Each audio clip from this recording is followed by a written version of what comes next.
तो कर्तव्य के बारे में भी कृष्ण भगवान द्वितीय अध्याय में भी ये कहते हैं कि कर्मण्येवाधिकारस्ते मा फलेषु कदाचन मा कर्म फल हेतुर्भू माते संगोस्त्व अकर्मणि। तो दूसरे अध्याय में ये शायद 47 या 50 कहीं श्लोक का होगा, एक मिनट में आपको दिखा दूंगा अगर अवेलेबल है इधर तो।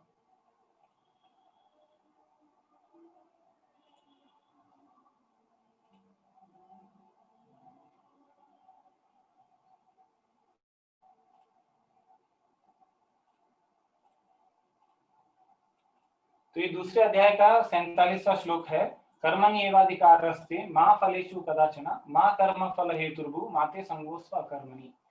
तो तुम्हें कर्म करने का अधिकार है, लेकिन उसके फल को भोग करने का इच्छा मत रखना। और इस प्रकार सोचकर तुम कर्म को नहीं करने का सोचना भी मत। तो ये कर्म कैसे करना चाहिए, किस भावना से करना चाहिए, ये सब आगे यानी आज के अध्याय में और विस्तारित रूप से कृष्ण भगवान अर्जुन को समझाएंगे। तो हम आज उसका चर्चा करने का प्रयास करेंगे।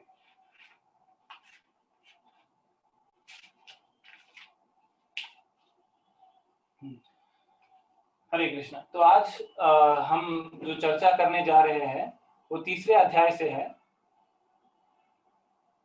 तो तीसरे अध्याय का शीर्षक है कर्म योग। तो कभी कभी लोगों को प्रश्न उठता है कि कर्म क्या है और कर्म योग क्या है, हम इसको योग क्यों कहते हैं, कर्म और कर्म योग में क्या अंतर है। तो देखिए, कर्म का मतलब होता है जो कुछ भी आप कार्य कर रहे हैं उसे कर्म कहते हैं। भले ही वो कर्म आपके नियत कर्म है या नहीं, या वो आपको कृष्ण भगवान से जुड़ाता है या नहीं, ये मायने नहीं रखता है। कर्म मतलब इन सिंपल संस्कृत वर्ड कर्म मीन्स एनी एक्टिविटी। लेकिन कर्म योग मतलब ये है जो कार्य आपको कृष्ण या योग सिद्धि से जोड़ता है उसको कर्म योग कहते हैं। तो देयर इज डिफरेंस। सपोज कोई राजनीति व्यक्ति या कोई भी सामाजिक कार्य व्यक्ति कहता है कि मैं कर्म योगी हूँ, तो हमें सोचना चाहिए क्या वो कर्म करने से योग पद्धति से जुड़ रहा है या नहीं जुड़ रहा है, अथवा उसको सिर्फ कर्म कहा जाता है। जो योग पद्धति से जुड़ता है कर्म के, उसको कर्म योग कहते हैं। हरे कृष्णा। तो मुझे 1 मिनट का समय दीजिए, मैं फिर से कंटिन्यू करूंगा।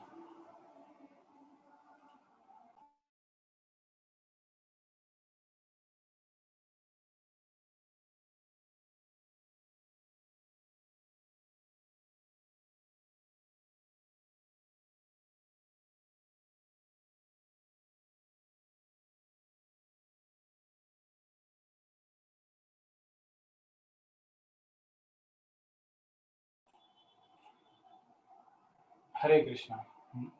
तो कर्म योग वो होता है,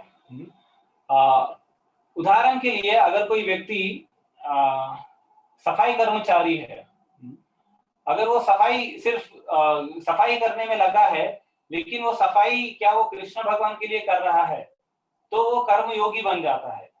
लेकिन अगर वो सिर्फ सफाई इसीलिए कर रहा है कि उससे मैं पैसे कमाऊं, तो उसे कर्म योगी नहीं कहा जाता है। या वो किसी मंदिर में जाकर भगवान के किसी मंदिर में जाकर वो सफाई कर रहा है भगवान के लिए, तो वो कर्मयोगी कहा जाता है। लेकिन ऐसे ही कोई अंधाधुंध सफाई करते जा रहा है, सफाई करते जाते हैं, तो सिर्फ कर्म कहलाता है। वो कार्य से अगर उसे कुछ फल मिला, वो फल को अगर भगवान को अर्पण कर रहा है, या वो कार्य ही भगवान के लिए कर रहा है, तो उसे कर्मयोगी कहते हैं। तो हमें सिर्फ कर्म के पीछे नहीं पड़ जाना चाहिए अंधाधुंध की तरह कि कर्म किए जाओ, कर्म किए जाओ। कृष्ण भगवान कहते कर्म योग करो, क्योंकि सिर्फ कर्म करना भी एक तरीके से आपको ऐसे परिस्थिति में ला देगा कि आपका मन अशांत रहेगा। लेकिन कर्म योग, क्योंकि आप भगवान से जुड़े हैं, आपका कर्म का फल जो आप भगवान को अर्पण कर रहे हैं, तब आपको इस आध्यात्मिक प्रगति का मार्गदर्शन होगा। तो अभी ये तीसरे अध्याय में कृष्ण भगवान इस कर्म योग के बारे में कह रहे हैं, तो हम कुछ महत्वपूर्ण श्लोकों का अध्ययन करके उसको सारांश में समझने का प्रयास करेंगे। तो सर्वप्रथम देखिए, ये पूरी भगवत गीता में थीम या कॉन्सेप्ट ये है कि अर्जुन को डाउट्स आते रहते हैं, मन में संशय आते रहता है, वो कृष्ण को पूछते रहता है, कृष्ण जवाब देते रहते हैं। तो ये तीसरा अध्याय का पहला श्लोक है जहां पर अर्जुन कृष्ण भगवान से एक प्रश्न पूछते हैं। देखते हैं क्या प्रश्न है। अर्जुन उवाच ज्ञायसि चेत् कर्माणस्ते मत बुद्धि जनार्दन तत् किं कर्माणि घोरम में नियोजसी केशव। अर्जुन ने कहा कि हे जनार्दन, हे केशव, यदि आप बुद्धि को सकाम कर्म से श्रेष्ठ समझते हैं तो फिर आप मुझे इस घोर युद्ध में क्यों लगाना चाहते हैं। तो जो कुछ भी कृष्ण भगवान ने द्वितीय अध्याय में कहा है, एक तरीके से देखा जाए तो जल्दी जल्दी कहा है। कर्म के बारे में कहा है, आत्मा शरीर के बारे में कहा है, फिर आप देखेंगे तो अंत में भक्ति योग के बारे में भी एक सांकेतिक रूप से कृष्ण भगवान ने 72nd श्लोक में सांकेतिक रूप से इंडिकेट किया है कि भक्ति भी करना है। तो इस प्रकार जल्दी जल्दी उपदेश देने से कभी कभी अर्जुन फिर से विस्मित हो जाता है कि कृष्ण भगवान का उपदेश सच में है क्या। इसीलिए कभी भी हमें अगर डाउट है तो हमें फिर से पूछना चाहिए कि आपने जो मुझे समझाया, मुझे ये समझ में आया, क्या ये सही है या गलत है। तो ऐसे प्रश्न पूछना गलत नहीं है। तो इस बार फिर से अर्जुन ये पूछ रहे हैं कि हे कृष्णा, आपने कहा कि बुद्धि सकाम कर्म योग से श्रेष्ठ है, तो ये जो आप बोल रहे हैं कि युद्ध करो और जीतो या युद्ध करो, तो क्या ये सकाम कर्म योग नहीं है? क्योंकि मैं युद्ध करूंगा तो मुझे ये आशा रहेगा कि मैं ये युद्ध जीतना चाहिए। तो स्वाभाविक है कि मैं सकाम कर्म योग के भावना से युद्ध करूंगा। तो लेकिन मैं चाहता हूं कि मैं इसको त्याग कर मेरी बुद्धि आपके सेवा में उपयोग करूं, तो क्या ये गलत नहीं है? आप मुझे फिर से ये क्यों कह रहे हैं कि फिर से युद्ध करो? तो इधर अर्जुन का स्तर जो है वो अपने आप को सकाम कर्म योगी के स्तर पर अपने आप को समझ रहा है। तो देखिए, साधारण लोग जो कुछ भी इस जगत में लोग हैं, जैसे 750 करोड़ का आबादी है, सभी लोग प्रायः कर्म में लगे हैं। उनको कृष्ण भगवान या आध्यात्मिक चेतना का बहुत ही कम लोगों को ये ध्यान रहता है कि मुझे आध्यात्मिक चेतना अपना विकसित करना है।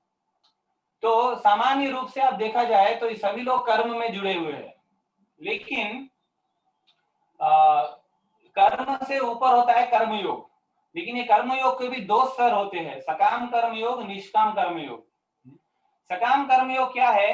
कोई कोई व्यक्ति कृष्ण के लिए कार्य करता है, लेकिन कृष्ण के लिए कार्य करते हुए भी सोचता है कि मुझे थोड़ा फल मिल जाए तो अच्छा है, एक फल मिल जाए उसको आधा आधा बांट लेंगे, आधा कृष्ण को आधा मेरे लिए। तो सकाम कर्म योग में भले ही वो कृष्ण से जुड़ा रहता है, लेकिन स्वयं के लिए भी कुछ इच्छा रहता है। लेकिन सकाम कर्म योग से भी ऊपर होता है निष्काम कर्म योग। तो निष्काम कर्म योग में वो व्यक्ति अपने कार्यों से कुछ भी फल की अपेक्षा नहीं रखता है, वो पूरा पूरा कृष्ण भगवान को अर्पण करता है। तो लेकिन सकाम कर्म योग में क्या होता है, वो आदमी काम करने के लिए या एक स्पेसिफिक कार्य करने के लिए आसक्त रहता है, लेकिन कार्य फल पे आसक्त नहीं रहता है। उदाहरण के लिए सपोज कोई अच्छा गायक है, तो वो गाना चाहता है कृष्ण भगवान के लिए, लेकिन अपने आप को कुछ नहीं चाहता है कि मुझे उससे कुछ धन का एकत्रित हो, लेकिन वो गाना चाहता है। तो सकाम कर्म योग से भी ऊपर होता है ज्ञान योग, ध्यान योग और भक्ति योग। तो ये योग का सीढ़ी है, जिसमें अर्जुन एक एक लेवल पे एक एक क्वेश्चन पूछता है, और आगे चल के आप देखते हैं कि कृष्ण भगवान कैसे एक एक लेवल में, हर लेवल में उनको समझाते हैं, हर स्तर पर भी तुम देखोगे तो तुम्हें युद्ध करना सही है। तो इधर अर्जुन के मन में संशय ये हो रहा है कि अगर बुद्धि योग कर्मयोग से बेहतर है तो मुझे बुद्धि योग करने दो, लेकिन उसके मन में अभी भी बुद्धि योग का एक क्लियर पिक्चर नहीं है। वो सोच रहा है बुद्धि योग का मतलब ये है कि मुझे सिर्फ कृष्ण के बारे में सोचना है, लेकिन बुद्धि योग का मतलब ये है कि आपको स्वयं को, बुद्धि को कृष्ण भगवान की सेवा में विनिवेश करना है। कर्म, आप कर्म जब करते हैं आप इंद्रियों को कृष्ण भक्ति में नियोजित करते हैं, लेकिन बुद्धि योग में सिर्फ इंद्रियों को नहीं, बुद्धि योग से आप ये भी सोचते हैं कि कैसे मैं अपने कर्मों को और अच्छे तरीके से सुधारूं। तो ये डिफरेंट लेवल्स है, mind, intelligence, senses, all these are different levels. तो इस प्रकार जब अर्जुन ने कृष्ण भगवान को प्रश्न पूछा तो कृष्ण भगवान अर्जुन को उपदेश देना शुरू करते हैं। तो हम देखेंगे तीसरे अध्याय के 14 श्लोक जो कृष्ण भगवान के उपदेश का एक मनोस्थिति को हमें दर्शाता है। तो ये मैं श्लोक उच्चारण करूंगा, फिर उसके बाद में उसका अनुवाद करूंगा। न कर्म नाम अनारंभम नैष्कर्यम पुरुषोस्नुते न च संन्यासयद एव सिद्धिम समाधि गच्छति। ना तो तुम कर्म से विमुख होकर कोई कर्म फल से छुटकारा पा सकते हो और ना केवल संन्यास से सिद्धि प्राप्त की जा सकती है। तो ये दोनों धारणा होता है, कोई सोचता है कि मैं कर्म को छोड़ दूंगा तो मुझे कर्म करने के बाद जो रिएक्शन आता है उससे मैं फ्री हो जाऊंगा, लेकिन कभी कभी कर्म ना करने का भी रिएक्शन आता है। तो ऐसे ये मत सोचना चाहिए कि अगर मैं कर्म में नहीं लगूंगा तो मैं शायद इस रिएक्शन से बच जाऊंगा, क्योंकि कर्म आप नहीं करेंगे तो भी आपको रिएक्शन लग सकता है। तो ये कर्म करना या नहीं करना ये बहुत ही कॉम्प्लिकेटेड नेटवर्क होता है, तो इसे हमें समझना एक तरीके से मुश्किल है, लेकिन हम इसको भगवद गीता यथारूप को धीरे धीरे से एक व्यवस्थित रूप से हम पढ़ेंगे तो हमें समझ में आएगा। तो आगे चलकर कृष्ण भगवान और भी उपदेश देते हैं कि तुम अभी सोच रहे हो कि मैं अपना कर्म छोड़कर चला जाऊंगा, लेकिन क्या तुम अपने मन में ये युद्ध को सच में छोड़ पाओगे? तुम अभी भारी रूप से कह रहे हो कि मैं ये युद्ध छोड़कर चला जाऊंगा, लेकिन जो तुम्हारे मन में जो भावनाएं हैं दुर्योधन के प्रति, जो कौरवों के प्रति, क्या तुम उसको सच में छोड़ पाओगे? क्या तुम भीम या बाकी सब पांडव सच में छोड़ पाएंगे? तो आगे चलकर कृष्ण भगवान 6th और 7th श्लोक में उसके बारे में कहते हैं कि सिर्फ बाहरी रूप से दिखावा मत करो, अगर तुम सच में उस स्तर पर हो तो तुम्हें कुछ और स्थिति में रहते थे आप। तो ये देखिए 6वां श्लोक में कृष्ण भगवान ये कह रहे हैं, कर्मेंद्रियाणि संयम्य या आसते मनसा स्मरन् इंद्रियार्थम विधुनात्मा मिथ्याचार से उच्यते। जो कर्मेंद्रियों को वश में तो करता है, किंतु जिनका मन इंद्रिय विषयों में चिंतन करता रहता है वो निश्चित रूप से स्वयं को धोखा देता है और मिथ्याचारी कहलाता है। तो कृष्ण भगवान नहीं चाहते थे कि अर्जुन मिथ्याचारी बन जाए, वो संन्यास लेकर चले जाए, लेकिन उसके मन में राज्य को राजा बनने का या कौरवों से प्रति बदला लेने का भाव नहीं गया है, लेकिन वो बाहरी रूप से छोड़ के चला गया है। तो ऐसा अगर तुम करोगे तो तुम आगे जाकर और परेशानी में फंसोगे। तो इसीलिए अगर तुम्हारे मन में है तो अभी ये समय है धार्मिक तरीके से उसको संपूर्ण करने का। तो अभी तुम ये अकस्मात से छोड़ के मत चले जाओ। अगले श्लोक भी बहुत महत्वपूर्ण है। तो इसमें कृष्ण भगवान कहते हैं, यस्तु इंद्रियाणि मनसा नियमारंभन अर्जुन कर्मेंद्रिय कर्मयोगम आसक्तः स विष्यते। तो कृष्ण भगवान कहते हैं दूसरी ओर यदि कोई निष्ठावान व्यक्ति अपने मन के द्वारा कर्मेंद्रियों को वश में करने का प्रयत्न करता है और बिना किसी आसक्ति से कर्मयोग या कृष्ण भावनामृत में कार्य प्रारंभ करता है तो वो अति उत्कृष्ट है। तो इसका मतलब ये है कि हे अर्जुन, अगर तुम्हें ये युद्ध जीतने की क्षमता नहीं है, लेकिन फिर भी तुम अपना धर्म या अपने मनोस्थिति को एक धर्म से पालन करना चाहते हो तो युद्ध करना सही है, ना कि तुम इस युद्ध को छोड़ के चले जाओ। तो इसीलिए हमें जब भी धर्म कार्य हमें आह्वान करते हैं कि अभी ये धर्म कार्य तुम करो, तो हमें पीछे नहीं हटना चाहिए। तो ये सब चीजें बता रहे हैं कृष्ण अर्जुन को, और आगे चल के ये भी बता रहे हैं कि कर्म एक्चुअली कैसे करना चाहिए। तो जो कुछ भी हम कर्म करते रहेंगे और कृष्ण से नहीं जोड़ेंगे, तो वो कर्म का रिएक्शन बहुत डबल ट्रिपल आएगा।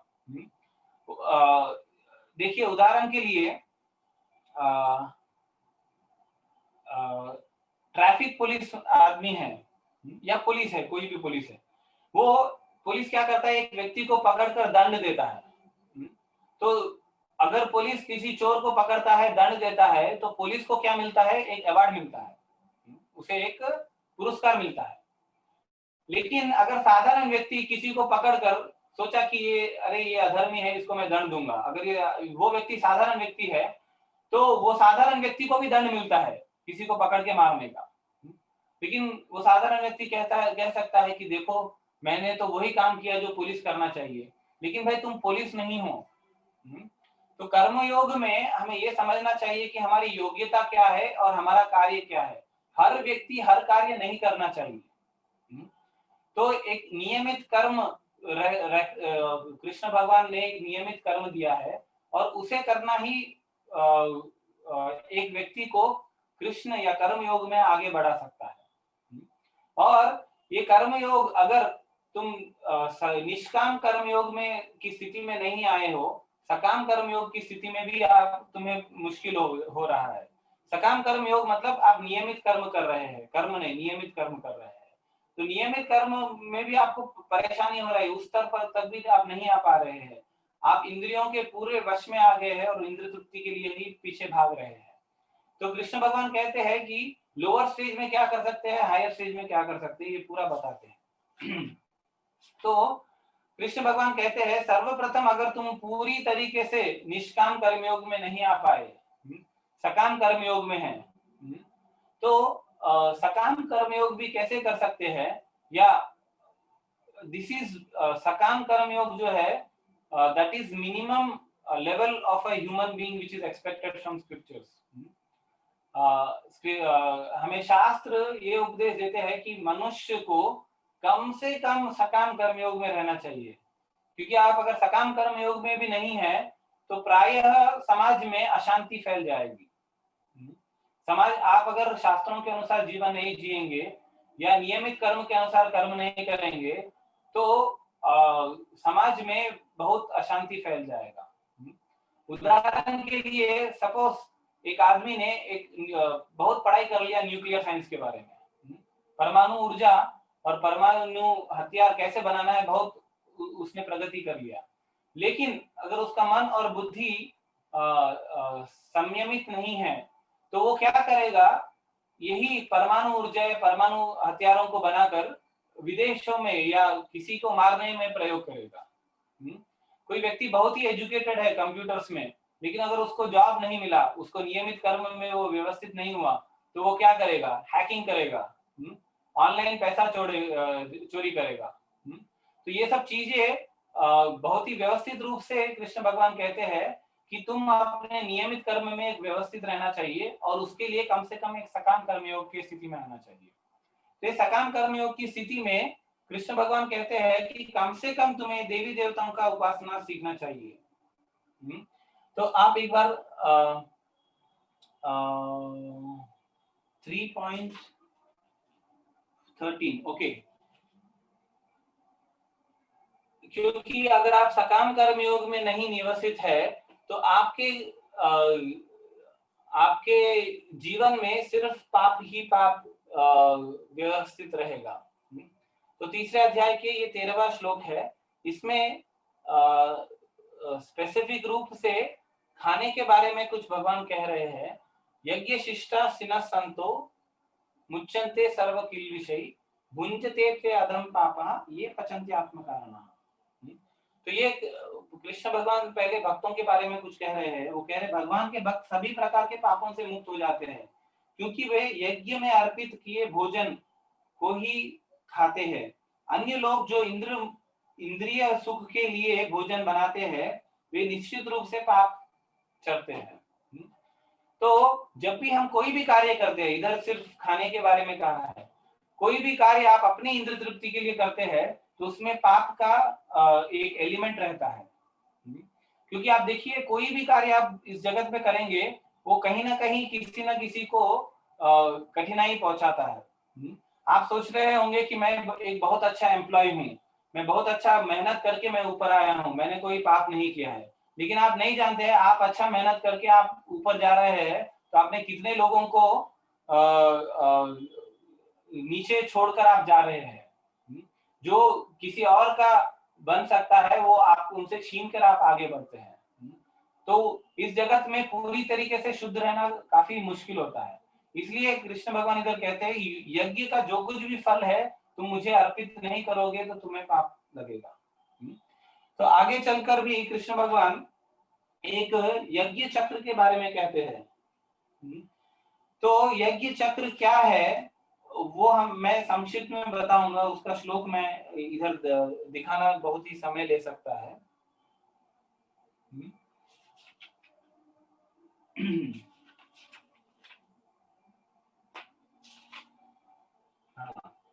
तो आगे के श्लोक में कृष्ण भगवान कहते हैं कि हे अर्जुन, अगर किसी भी व्यक्ति को अपना कर्म फल से आसक्ति है तो वो आसक्ति प्राप्त करने के लिए नियमित कर्म करो और कम से कम उस नियमित कर्म के अभियंता, मतलब ये नियमित कर्म किसके अधीन होकर आप कर रहे हैं उनकी उपासना करो। जैसी देवी देवताएं हैं, आप कोई भी आप देखेंगे वैदिक संस्कृति में कोई भी कार्य करने से पहले देवी देवताओं का उपासना कहा जाता है, क्योंकि कम से कम आप ये मानते हैं कि मैं जो कर्म कर रहा हूं उसका फल एक सुपीरियर व्यक्ति, मतलब एक सुपीरियर पर्सनालिटी हमको दे रहा है, कि ये भावना नहीं है कि इस कर्म का फल मैंने अपने मेहनत से कमाया है। तो देवी देवताओं का उपासना, जैसे कोई भी व्यक्ति कोई भी कार्य करता है, जैसे विद्या आरंभ करता है या कोई नूतन ग्रह का उद्घाटन करता है या कोई भी कार्य करता है तो देवी देवताओं का उपासना करता है। क्यों? क्योंकि उनका आशीर्वाद बने रहे और मैं ये मानता हूं कि ये जो कर्म मैं कर रहा हूं इसका फल ये देवी देवताओं के द्वारा हमें उपस्थित हो रहा है या उपलब्ध हो रहा है। तो कृष्ण भगवान कहते हैं कम से कम इतना करो, नहीं तो तुम सिर्फ पाप में ही मुक्त रहो, पाप में ही लिप्त रहोगे। ये सोचोगे कि ये कर्म तुम कर रहे हो, कर्म फल तुम्हारा है, कर्म फल भी तुम्हारे मेहनत से आया है। तो हम आसानी से जान सकते हैं, एक उदाहरण मैं दूंगा कि हम भले ही कितना भी कर्म करें, कर्म फल देवी प्रकृति से मिलता है हमें, हमारे कर्म सिर्फ कर्म करने से नहीं मिलता है। उदाहरण हम शास्त्रों में ये देते हैं कि अगर कोई फार्मर है, किसान है, वो अगर कहे कि मैं बीज बो दूंगा, पानी डाल दूंगा या मैं सब कार्य करूंगा तो मुझे फल मिलना ही चाहिए, ऐसा नहीं होता है। तुम अपना मेहनत करोगे, आकाश से जब वर्षा गिरेगा या सूर्य अपनी किरणों से पेड़ पौधों को रोशनी से पुष्टि युक्त करेगा, तभी तुम्हें फल मिलेगा। सिर्फ कर्म करने से भी फल कभी कभी नहीं मिलता है। आप देखेंगे कभी कभी कोई व्यक्ति बहुत मेहनत करता है लेकिन फिर भी उसको फल नहीं मिलता, क्योंकि उसमें देवी देवताओं का आशीर्वाद या उसका अनुष्ठान नहीं रहता है। तो कृष्ण भगवान कह रहे हैं कम से कम तुम देवी देवताओं को उपासना करो, क्योंकि देवी देवता अगर आप देखेंगे कि तुम उनके लिए उनकी उपासना कर रहे हो तो देवी देवता तुम्हें प्रचुर मात्रा में संपत्ति देंगे, इस जगत में सुखी रहने का सारा जरूरतें पूरे करेंगे। तो कई शास्त्रों में आप देखेंगे अगर बारिश की जरूरत है तो इंद्र पूजा कर सकते हैं। अगर समाज में हेल्थ के लिए अच्छा रहना है तो कोई कहता है कि सूर्य की उपासना करो। अगर आपके पास धन अच्छा रहना चाहिए तो लक्ष्मी जी का उपासना करो। तो अलग अलग देवी देवताओं का उपासना के लिए अलग अलग चीजें बताई गई है, क्योंकि ताकि कम से कम वो व्यक्ति ये जाने कि मेरा कर्म फल सिर्फ मेरे हाथ में नहीं, लेकिन एक देवी देवताओं दैवी प्रकृति से हमें मिल रहा है। तो तुम देवी देवताओं का उपासना करोगे, देवी देवताओं तुम्हें उनको कर्म फल देंगे, वो कर्म फल से तुम थोड़ा बहुत उसको फिर से देवी देवताओं को उपासना करोगे तो इस प्रकार ये चक्र चलते रहेगा, देवी देवता भी तुम पर संतुष्ट रहेंगे, तुम भी इस जगत में कम से कम खुश रह सकते हो। तो ये मिनिमम चीज कृष्ण भगवान कह रहे हैं कि ये तुम कम से कम इतना करना चाहिए, ये अगर तुम नहीं करोगे तो तुम चोर कहलाओगे। स्तेन एव कौन्तेय कहते हैं। चोर क्यों कहलाओगे? तो कोई कह सकता है कि देखो मैंने मेहनत किया है, मैंने बीज बोया है, मैंने पानी डाला है, तो कर्म फल तो मुझे मिलना ही चाहिए ना। तो आप सोचिए, आप सभी लोग अभी आप घर में बैठे हैं, सभी लोग अपना इलेक्ट्रिसिटी यूज कर रहे हैं, बिजली यूज कर रहे हैं, महीने के अंत में बिजली का बिल आता है और हमें भरना ही पड़ता है। लेकिन कितने लोग सूर्य की रोशनी का प्रयोग करने के लिए बिल भरते हैं? कोई बिल आता है? हमें नहीं आता है। ये दैवी प्रकृति से हमें मुफ्त में दिया जा रहा है। हम लोग, आप देखेंगे कोई व्यक्ति अगर सांस लेने में कठिनाई होता है तो उसको आप हॉस्पिटल में वेंटिलेटर पे लगाते हैं और एक एक दिन वेंटिलेटर का खर्चा बहुत आता है, कभी 50,000 कभी 1 लाख भी होता है। तो देखिए, इतने सारे करोड़ की आबादियों को कृष्ण भगवान अपनी दैवी प्रकृति से सांस लेने की प्रक्रिया को संभाले रखा है। कोई भी कभी हम देखे हैं कि आप 10 साल तक ऑक्सीजन से आपने ब्रीथिंग किया है, बिल भरो, क्या प्रकृति हमें ऐसे पूछता है? नहीं पूछता है। तो ये सारे प्रकृतियों के जो फल हमें मुफ्त में मिल रहा है, ये मुफ्त में मिल रहा है, अगर हम उसे मुफ्त में यूज कर ले और सोचे कि इसका कोई भी कंट्रोलर नहीं है, तो वो चोर हो जाता है। जैसे आप किसी के घर में जाकर, किसी के घर में कोई नहीं है और आप सोचेंगे कि चलो इसमें, ये घर में जो कुछ भी है वो मेरा ही है, मैं यूज कर लूंगा, लेकिन जब ओनर पकड़ेगा तो आप चोर कहलाओगे। तो कृष्ण भगवान यही धारणा अर्जुन को दे रहे हैं और अर्जुन के द्वारा हम सबको दे रहे हैं कि कम से कम तुम्हें ये जानना चाहिए कि तुम्हारा कर्म फल सिर्फ तुम्हारे पास नहीं है, ये एक दैवी प्रकृति से तुम्हें मिलता है। तो कोई कोई कह सकता है कि फिर मैं कर्म क्यों करूं? कर्म फल अगर देवी प्रकृति से मिल रहा है, सभी को वर्षा होती है, क्या एक व्यक्ति कुछ कर्म करने से बाकी सभी लोगों को वर्षा रुक जाता है? तो मैं ही क्यों करूं? तो ये सारे प्रश्नों का जो कुछ भी हमारे मन में रहता है, कृष्ण भगवान आगे चल के सभी धीरे धीरे क्लियर करते हैं। तो कोई कह सकता है कि मुझे कर्म की फल की कोई आसक्ति नहीं है, तो मैं कर्म क्यों ही करूं? तो ये सारे अलग अलग तरीकों का धारणा किसी व्यक्ति में रहता है, तो कृष्ण भगवान आगे चल के अर्जुन को ये सारा उपदेश देते हैं।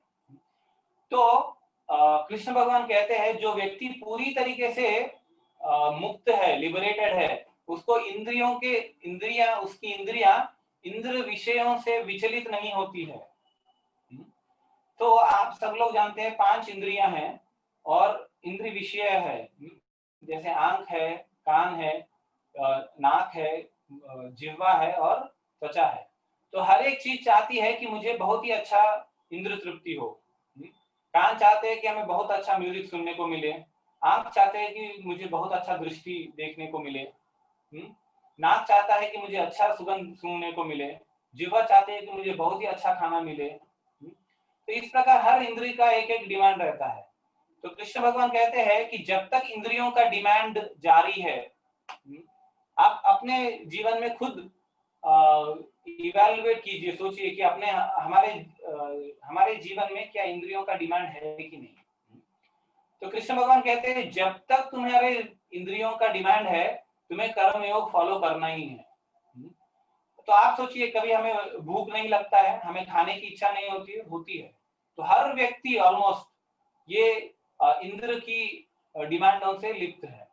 तो फिर भी कृष्ण भगवान कहते हैं, जो कंप्लीटली पूरी तरीके से मुक्त जीवात्मा है, जिसको इवन सांस लेने का भी इंद्रियों का डिमांड नहीं रहता है, वैसे व्यक्ति ही कर्म योग से मुक्त हो सकता है अर्जुन। लेकिन वैसा व्यक्ति भी कर्म योग करता है क्योंकि दूसरों को उदाहरण देने के लिए। क्योंकि क्या है, अगर कोई व्यक्ति अपना कर्म छोड़कर चला जाता है और सोचता है कि मैं अभी मुक्त व्यक्ति हूं, अगर वो मुक्त व्यक्ति भी है तो वो समाज में एक गलत एग्जाम्पल, उदाहरण प्रस्तुत करता है और उसको देखकर बाकी सभी लोग भी अनुयायी करेंगे, लेकिन वो उस स्तर पे नहीं रहेंगे। तो एक उदाहरण दिया जाता है कि क्यों हमें कर्म योग से बंधे रहना है, क्योंकि अगर नियमित कर्म हम नहीं करेंगे एक धर्म के अनुसार, बाकी लोग उसका अनुसरण करें, अनुसरण नहीं, उसका क्या बोलते हैं, इमिटेशन, इमिटेशन करेंगे। तो उदाहरण के लिए इसीलिए कृष्ण भगवान कहते हैं कि तुम्हें कर्मयुक्त करो। तो अभी आप देखेंगे कभी टीचर जो छोटे छोटे बालकों को सिखाता है, तो वो छोटे बालक को पहले पकड़ाता है कि एक स्लेट पकड़ाता है और लिखवाता है कि पकड़ो, आ लिखो, ABCD लिखो। तो बच्चों को सिखाने के लिए कभी कभी वो खुद अपना हाथ पकड़कर बच्चों के साथ भी लिखना शुरू कर देता है। तो अर्जुन, कृष्ण भगवान अर्जुन को कह रहे हैं कि तुम अगर सोच रहे हो कि तुम अभी सोच रहे हो कि मैं सकाम कर्म से निष्काम कर्म में आऊंगा, निष्काम कर्म से मैं बुद्धि योग में जाऊंगा, लेकिन कृष्ण भगवान कह रहे हैं कि अगर तुम उस स्तर से भी पूरा ऊपर चले जाओगे, पूरी तरीके से मुक्त हो जाओगे अर्जुन, फिर भी तुम अगर युद्ध करके लोगों को सिखाओगे कि कैसे अपना धर्म का पालन करोगे, वो सबसे सर्वश्रेष्ठ है। अगर आप स्वयं को भी समझते हैं कि मैं मुक्त आत्मा हूं, लेकिन फिर भी आप सिखाएंगे कि कैसे जीवन जीना चाहिए, तो वो इससे लोगों को आदर्श मिलता है। और वो लोग भी कर्म से बंधे हुए रहते हैं, ना कि वो कर्म को छोड़कर पाप मार्ग में चले जाते हैं। तो एटलीस्ट फॉर टीचिंग सेंस, तो कृष्ण भगवान इसका उल्लेख करते हैं 18वें श्लोक में। एक मिनट, हम वो श्लोक देखेंगे और उसके ऊपर थोड़ा बहुत चर्चा करेंगे। सॉरी, 20वें श्लोक, 20th श्लोक में कृष्ण भगवान उसका उल्लेख करते हैं।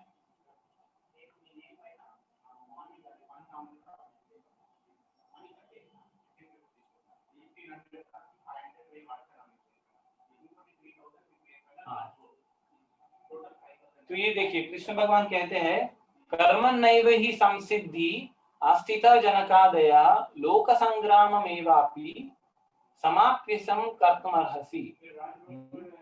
तो कहते हैं, जनक जैसे राजाओं ने केवल नियत कर्मों को करने से ही सिद्धि प्राप्त की, अतः सामान्य जनों को शिक्षित करने की दृष्टि से तुम्हें कर्म करना चाहिए। तो जनक और भीष्म या कई सारे महान पर्सनालिटीज रहे हैं हमारे कृष्ण भावनामृत में, जो सिर्फ कर्म करने से ही सिद्धि प्राप्त किए हैं।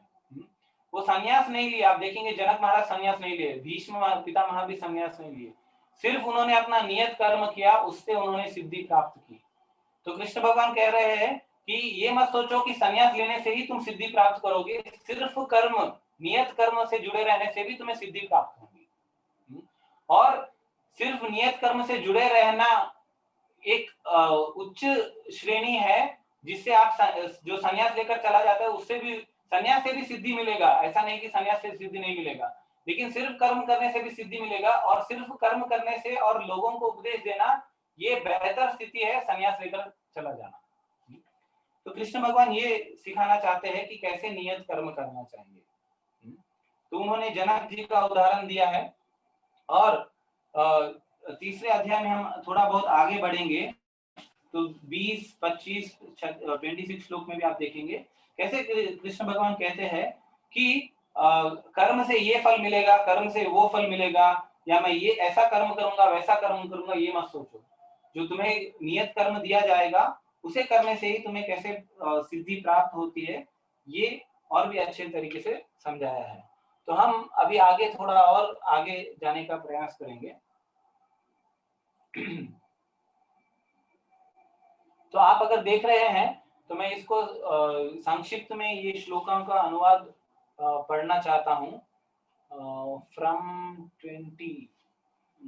20 से मैं सिर्फ श्लोकों का अनुवाद पढ़ूंगा, आपको संक्षिप्त में पता चल जाएगा कि क्या है। 21वां श्लोक, महापुरुष जो जो आचरण करता है, सामान्य लोग, सामान्य व्यक्ति उसी का अनुसरण करते हैं। वह अपने अनुसरणीय कार्यों से जो आदर्श प्रस्तुत करते हैं, संपूर्ण विश्व उसका अनुसरण करता है। हे पार्थ पुत्र, तीनों लोकों में मेरे लिए कोई भी कर्म नियत नहीं है। मैं न मुझे किसी वस्तु से अभाव है और ना आवश्यकता ही है। तो भी मैं नियत कर्म करने में तत्पर रहता हूँ। तो कृष्ण भगवान कह रहे हैं मैं पूरी तरीके से कर्म से मुक्त हूँ, फिर भी मैं कर्म करता हूँ क्योंकि मैं लोगों को आदर्श दिखाना चाहता हूँ। आगे कहते हैं क्योंकि यदि मैं नियत कर्म को सावधानी पूर्वक ना करूं तो हे पार्थ यह निश्चित है कि सारे मनुष्य मेरे पथ का ही अनुगमन करेंगे। आगे का श्लोक है यदि मैं नियत कर्म ना करूं तो ये सारे लोग नष्ट हो जाएंगे, तब मैं अवांछित जन समुदाय को उत्पन्न करने का कारण हो जाऊंगा और इस तरह संपूर्ण प्राणियों की शांति का विनाश बन जाऊंगा। आगे चलकर जिस प्रकार अज्ञानी जन फल की आसक्ति से कार्य करते हैं, उसी तरह विद्वान जन को चाहिए कि वे लोगों को उचित पथ पर जाने के लिए अनासक्त रहकर कार्य करें। तो भले आप देखेंगे कि दो व्यक्ति कार्य कर रहे हैं, सेम टाइप ऑफ कार्य कर रहे हैं, लेकिन उनके भावनाओं में अंतर है। तो ये हमें समझना चाहिए। कभी कभी आप देखेंगे कि कृष्ण भावनामृत में जुड़े हुआ व्यक्ति भी सेम टाइप ऑफ कार्य कर रहा है, लेकिन वो किस भावना से कर रहा है ये महत्वपूर्ण है। आगे चलकर कृष्ण भगवान कहते हैं विद्वान व्यक्ति को चाहिए कि वो सकाम कर्म में आसक्त अज्ञानी पुरुषों को कर्म करने से रोके नहीं, ताकि उनके मन विचलित न हो, अपितु भक्ति भाव से कर्म करते हुए उन्हें सभी प्रकार के कार्यों में लगाना चाहिए। तो जो व्यक्ति ज्ञानी होता है उसी स्तर से वो संन्यास लेने के योग्य बनता है।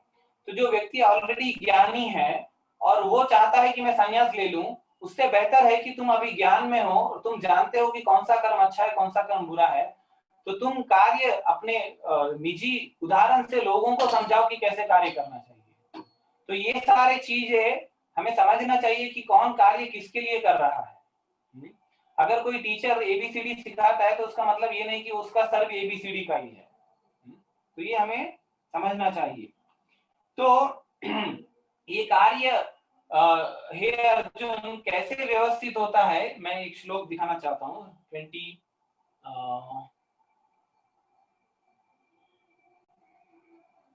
27th श्लोक।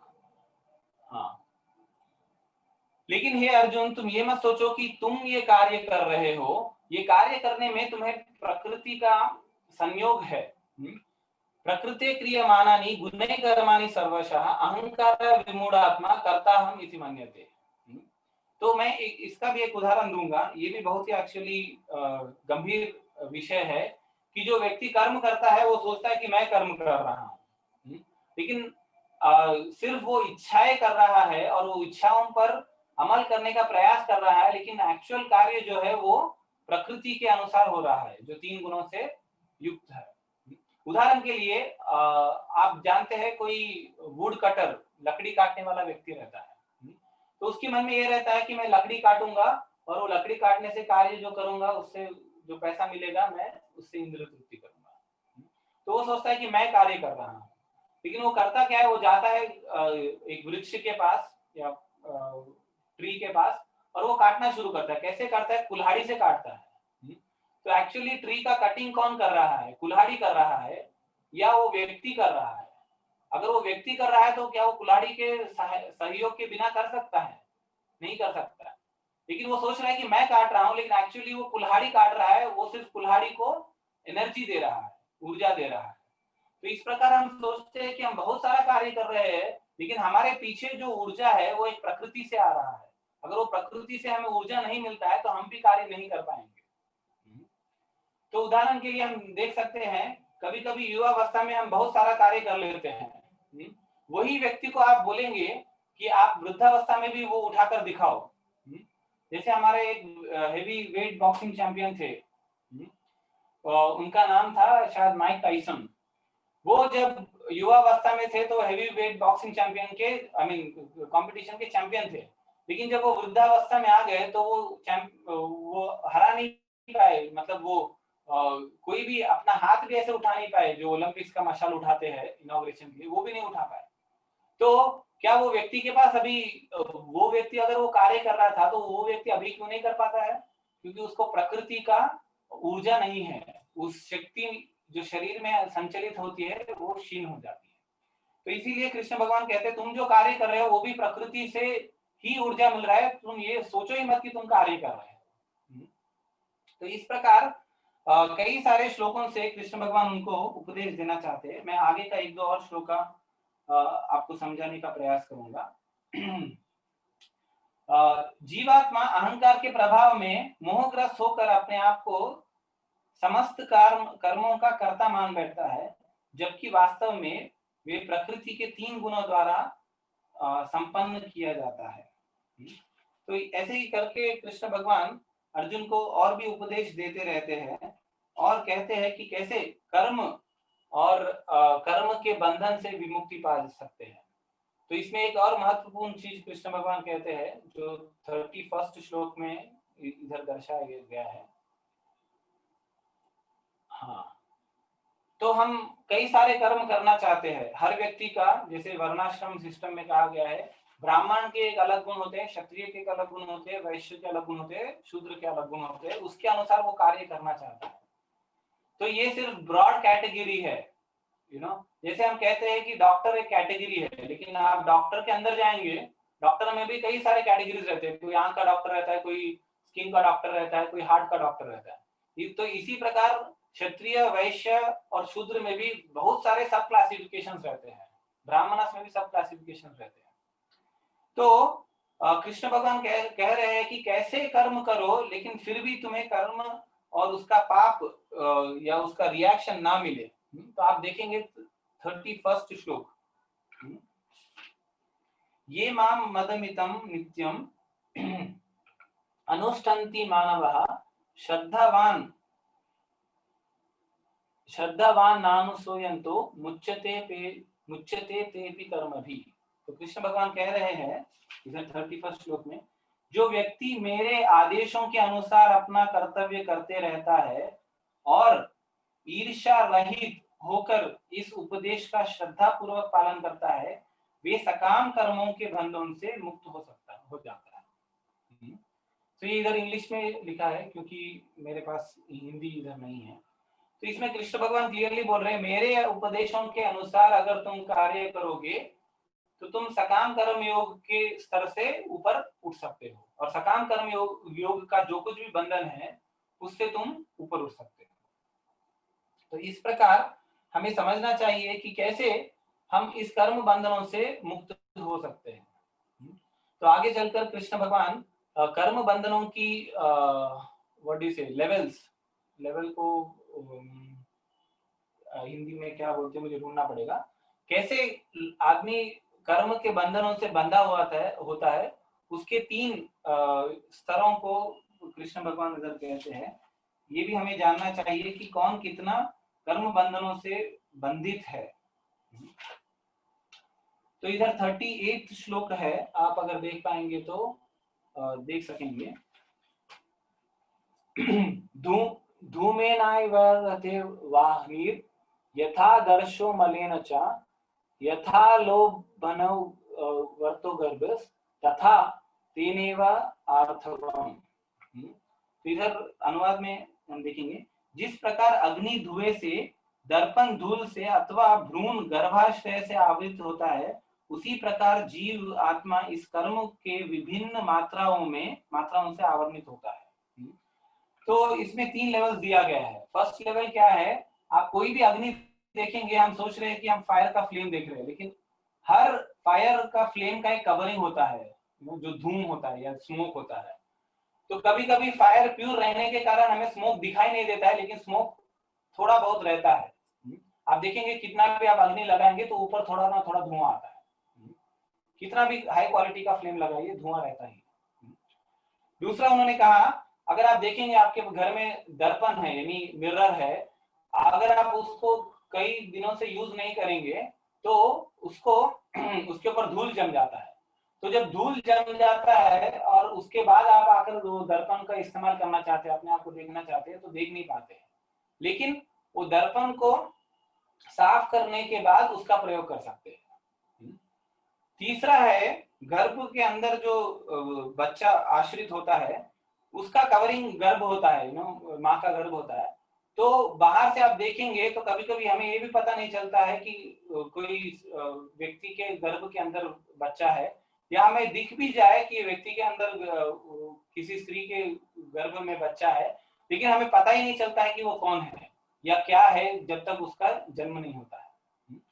तो ये 3 श्रेणियों का कर्म बंधन क्यों दर्शाया गया है। किसी किसी व्यक्ति का कर्म बंधन ऐसा रहता है कि भले है ही नहीं, जैसे आप देखेंगे कुछ फायर अग्नि को देखेंगे तो कभी कभी स्मोक दिखता ही नहीं है, ऐसे लगता है कि ये जीवात्मा पूरी तरीके से मुक्त हो चुका है, उसका कर्म बंधन बहुत ही सूक्ष्म है या कम है, वो ऑलमोस्ट लिबरेशन, मुक्ति के स्तर पर है। दूसरा लेवल रहता है कि हम जान जाएंगे, अरे इसके कर्म बंधन, इतने सारे कर्म बंधन है, इसको इतने सारी कठिनाई है, वो कष्ट पड़ रहा है, इस जगत में बहुत ही दुख भोग रहा है, हर चीज से मोहग्रस्त है, पैसों की आशा है, बहुत ही उसका हम देख पाएंगे कि उसका कर्म बंधन है।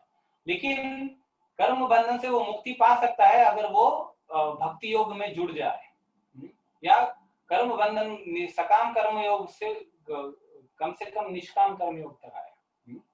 तो ऐसा दूसरा कैटेगरी का व्यक्ति है।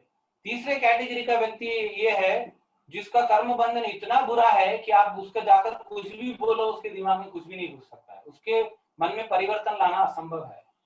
वो सिर्फ इंद्र तृप्तियों में, पाप कार्यों में लगा रहता है। उसे जैसे कोई व्यक्ति दिन भर जुआ खेलने में या मदिरा पीने में या अधर्म तरीके से धन एकत्रित करने में पूरी तरीके से मोहग्रस्त है और उसको हम कुछ भी नहीं कर सकते। तो ये 3 लेवल्स है। तो हमें ये जानना चाहिए और हमें एक जिस स्तर पर हम हैं उससे प्रगति करने का प्रयास करना चाहिए। तो इस प्रकार कृष्ण भगवान तीसरे अध्याय में कहते हैं कि कैसे तुम्हें कर्म करना अनिवार्य है। तो मैं जस्ट समराइज करूंगा कैसे कर्म करना अनिवार्य है, क्योंकि अगर तुम सकाम कर्मयोग के स्तर पे हो या निष्काम कर्मयोगी के स्तर पे हो, तुम्हें कर्म करना ही है। अगर तुम एक मुक्ति व्यक्ति के स्तर पर भी आ चुके हो, फिर भी कर्म क्यों करना चाहिए, क्योंकि तुम्हें लोगों को सिखाना चाहिए कि कैसे कर्म करना चाहिए। तो इस प्रकार कोई भी स्तर पर तुम चले जाओ, कर्म योग करना एक गलत नहीं है। तो लेकिन कर्म योग कैसे करना है, कृष्ण भगवान कहते हैं मिनिमम देवी देवताओं का उपासना करो। देवी देवताओं को उपासना करोगे तो कम से कम तुम सकाम कर्मयोग के स्थिति पर स्थिर रहोगे, उससे और पापी श्रेणी में नहीं जाओगे। सकाम कर्मयोग कर लिए, उसके ऊपर निष्काम कर्मयोग कृष्ण भगवान कहते हैं अगर तुम कर्म मेरे आदेशों के अनुसार करोगे तो तुम सकाम कर्मयोग के बंधन से मुक्त हो पाओगे। तो इस प्रकार कृष्ण भगवान चाहते हैं कि अर्जुन तुम एक आदर्श बनो। तुम अगर युद्ध छोड़कर चले जाओगे तो तुम्हारा आदर्श पकड़कर सभी लोग सोचेंगे कि युद्ध छोड़कर जाना सही बात है। तो इस प्रकार कर्म के सूक्ष्मताओं को तीसरे अध्याय में बताया गया है और कैसे कर्म से व्यक्ति किस मात्राओं तक कर्म से व्यक्ति बंधा हो सकता है। इसके भी 3 मात्राओं के बारे में कृष्ण भगवान वर्णन करते हैं, जैसे अग्नि, धूम से, दर्पण धूल से, और गर्भ में जो बच्चा रहता है वो गर्भ से कैसे आवरणित होता है। उसी प्रकार हर व्यक्ति को कर्म के बंधन आवरणित करते हैं। कभी कभी वो दिखता भी नहीं है, अगर पूरी तरीके से हम सोचते हैं कभी कभी ये व्यक्ति पूरी तरीके से शुद्ध है, लेकिन फिर भी उसके कुछ ना कुछ सूक्ष्म कर्म बंधन रहते हैं जो हमें दिखता नहीं है। तो इस प्रकार कर्मयोग के बारे में कृष्ण भगवान सारा संक्षिप्त में तीसरे अध्याय में कहते हैं। 5वें अध्याय में और भी इस कर्मयोग को कैसे कृष्ण भावनामृत में और भी निवर्सित कर सकते हैं, ये और भी 5वें अध्याय में कहा गया है। तो आप देखेंगे तो तीसरा अध्याय का शीर्षक है कर्मयोग, 5वें अध्याय का शीर्षक है कर्म संन्यास योग। तो कैसे कर्म करते करते उस कर्म फलों को, कर्म करने की इच्छाओं को हम छोड़कर फिर भी सिर्फ कर्म कृष्ण भगवान के लिए करें, ये और भी अच्छा हमें 5वें अध्याय में बताया जाएगा। तो मैं अभी प्रश्नोत्तर लेना चाहता हूं, क्योंकि अभी समय 8:20 हो गया है। तो अगर कोई व्यक्ति प्रश्न पूछना चाहता है तो कृपया करके अभी पूछ सकते हैं। मैं आपको अनम्यूट करने का ऑप्शन एनेबल कर रहा हूं। या अगर किसी व्यक्ति ने ऑलरेडी प्रश्न है। हरे कृष्णा, अपना प्रश्न आप पूछ सकते हैं।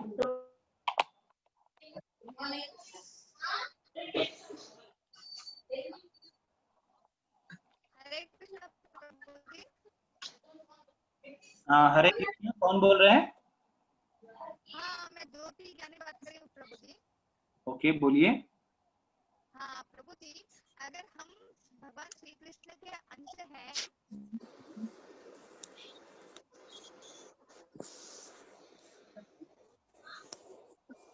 हाँ पूछिए।